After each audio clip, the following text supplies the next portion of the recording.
Les vraies voix Sud Radio. Et au sommaire de cette actu, Félix, bonsoir. Tout est négociable, bonsoir. Tout est négociable sauf l'essentiel. Le Conseil des ministres étudie la réforme des retraites aujourd'hui et il affiche sa détermination sur les 64 ans. À suivre aussi un sondage inquiétant. Un quart des hommes de moins de 35 ans estimeraient qu'il faut parfois être violent pour se faire respecter. Et puis c'est l'histoire d'une crêperie bretonne qui sentait trop la crêpe selon ses voisins. Coup de fil dans un instant à ces restaurateurs convoqués par la justice. Les vraies voix Sud Radio.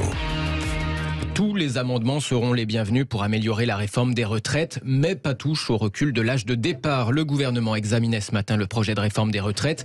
Il entend bien le faire adopter au pas de charge à l'Assemblée pour une entrée en vigueur à partir de cet été. Objectif, reculer l'âge de départ de 64 ans à 64 ans d'ici 2030. Et ça, eh bien, c'est pas négociable, prévient le ministre du Travail, Olivier Dussopt. Par rapport à la campagne de l'élection présidentielle, le président de la République avait dit que, à ses yeux, la meilleure façon de revenir à l'équilibre était de porter l'âge de départ de 62 à 65 ans. Nous avons procédé à un premier aménagement avec le fait de retenir 64 ans et d'accélérer la mise en œuvre de la réforme votée en 2013. C'est un des éléments de la réforme qui garantit le retour à l'équilibre. Donc c'est tout à fait fondamental et c'est un point sur lequel nous savons qu'il y a un désaccord avec les organisations syndicales. Mais revenir sur ce point serait renoncer au retour à l'équilibre et donc manquer de responsabilité pour les générations futures. Le gouvernement, en revanche, se dit ouvert à toutes les propositions. Par exemple, sur l'index senior, les entreprises pourront être sanctionnées financièrement si elles ne font pas toute la transparence sur l'emploi des salariés les plus âgés. Philippe Bulliger, ce sera suffisant? Alors, là, on est dans une impasse, pardon pour ce truisme. Il est intéressant de voir que le gouvernement est prêt à des avancées périphériques, dérisoires, que les opposants ne souhaitent pas. Des miettes. En revanche, sur l'essentiel que les opposants veulent, le gouvernement ne cédera pas. Alors, je suis curieux de voir en tant que citoyen comment ça va finir. Caroline Pilastre. Écoutez, la Macronie ne reculera pas. De toute manière, Emmanuel Macron n'a rien à perdre. C'est son dernier quinquennat. Donc, s'il ne passe pas cette réforme pour la marquer de son empreinte, il va se décrédibiliser. Moi, je ne pense absolument pas que l'index qu'il propose concernant l'amende dans les entreprises pour embaucher plus de seniors fonctionnera. Si c'est comme pour les 6% de quotas pour les personnes handicapées, ça va être peanuts. Donc, le blocage va continuer. Et malheureusement, on a l'impression que c'est le pot de fer contre le pot de terre, parce que ce sont des technos qui ont du mal à entendre certaines professions, surtout liées à la pénibilité, et des gens qui ne veulent pas travailler jusqu'à 64 ans. Dans certains domaines, on peut aussi le comprendre. Jean Dorido.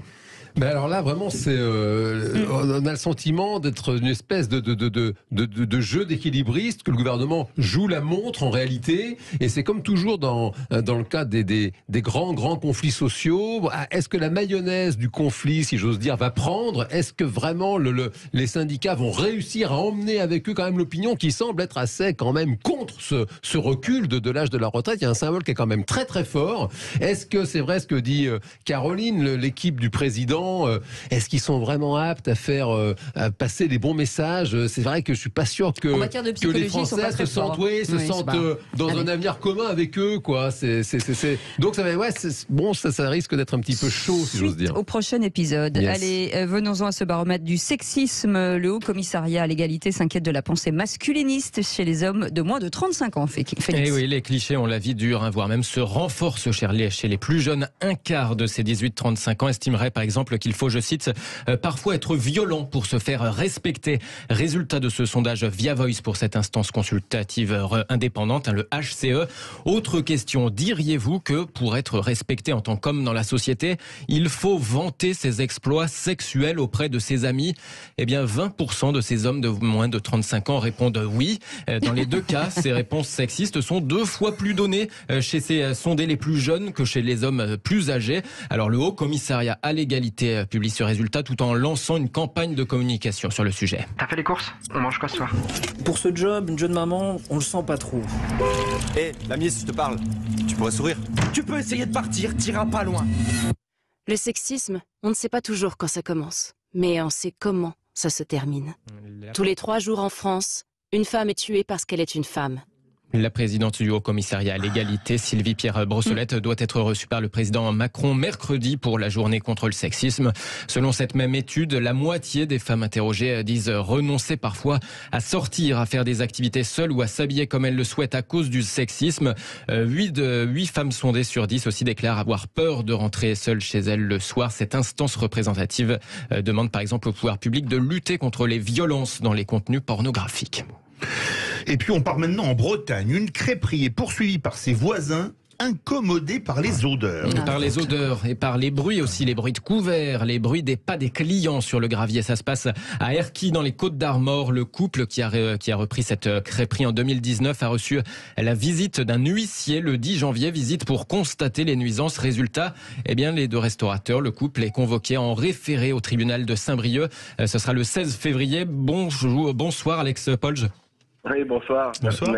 Bienvenue sur Sud Radio. C'est vous qui tenez cette crêperie du Pêcheur du côté de Elqui dans les Côtes-d'Armor. Alors racontez-nous, vous avez pourtant investi beaucoup contre ces supposées nuisances. Tout à fait. On a dès le premier courrier qu'on a reçu en 2020, donc aussitôt la reprise, on a mis en place pas mal de choses pour justement éviter de nuire à notre voisinage. Donc on s'est renseigné aussi via les autres voisins, mais apparemment il y en avait qu'un qu'on dérangeait. Donc on a investi déjà là à l'heure actuelle, on est à 170 000 € de travaux. Mais non. Mais si. Donc ça implique une véranda qu'on a réisolée complète et qu'on a agrandie, et une hotte, un extracteur pour justement éloigner les soi-disant fumées et l'odeur de crêpes. Alex Polge, pardon, je vous coupe. Ça veut dire que votre maison, votre boutique est mitoyenne ? Non, pas mitoyenne. Elle est à côté, elle est à 7 mètres, sa maison. D'accord. Il y a une allée. Et ils entendent le bruit des couverts, c'est ça ? Oui, tout à fait. 7 mètres, d'accord. Okay. Ouais, voilà. Ça s'appelle la misophonie. Il y a une palissade qui sépare bien sûr nos 2 propriétés. Nous, on a un jardin qui a une bonne quinzaine de mètres, je dirais, de sa terrasse à lui. Et oui, il se plaint des gens quand ils mangent, il entend les couverts, il entend les pas des clients quand ils marchent le long dans l'allée. Et puis il y a tout un tas de détails, quoi. Vous étiez encore dans la maçonnerie cet après-midi, dans la maçonnerie de la véranda, c'est-à-dire que vous continuez à faire des travaux pour essayer de régler le problème, ça change rien. Mais bien sûr, on s'y tient. On l'a dit quand on est passé en conciliation devant la mairie. On lui a dit qu'on allait faire encore ça alors qu'on n'y était pas obligé quelque part. On aurait pu juste simplement attendre une décision de justice. Mais on lui a dit devant le conciliateur, non, on va encore faire ça. C'est-à-dire on va remettre un silencieux sur la hotte. Et elle est posée normalement cette semaine. Et on est en train de finir les travaux de cette véranda justement. Donc j'étais en train de justement, comme je vous disais tout à l'heure, j'ai quelques points en maçonnerie à fignoler pour justement la réouverture. Il se rend compte de tout ce que vous mettez en place ? 180 000 € de travaux, c'est beaucoup. Hein. Se rendre compte, je sais pas, on lui a dit, mais pour lui, ça ne change rien. Malgré tout ce qu'on a fait, tout ce qu'on a tenté. Et si ça va, et s'il continue, c'est quoi l'issue en fait pour vous ? On ne sait pas en fait. On sait pas.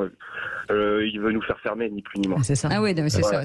Ni plus ni moins. Nous après, on ne sait pas. On va mettre en place une cagnotte pour vous, c'est pas possible. Philippe Bilger. Non mais oui. D'abord, notre ami a la chance d'habiter à Erquy, qui est une magnifique petite ville. Et d'autre part, est-ce que c'est l'odeur des crêpes aussi qui les incommode, ou est-ce que c'est uniquement le bruit des couverts ? Non. Tout à fait. À la base, il porte plainte pour odeur olfactive et nuisance sonore. Donc, quand on lui a demandé qu'est-ce qu'il appelle odeur olfactive, il nous a dit ça sent la crêpe. Donc, pour une crêperie, c'est un peu logique. Vous savez quoi, Alex ? Venez habiter à côté de chez moi, je m'en supplie. Moi, j'adore les crêpes. Non, je préférerais que vous veniez. Oui. Ça solutionnerait plein de choses. C'est joli, Erquy, en plus.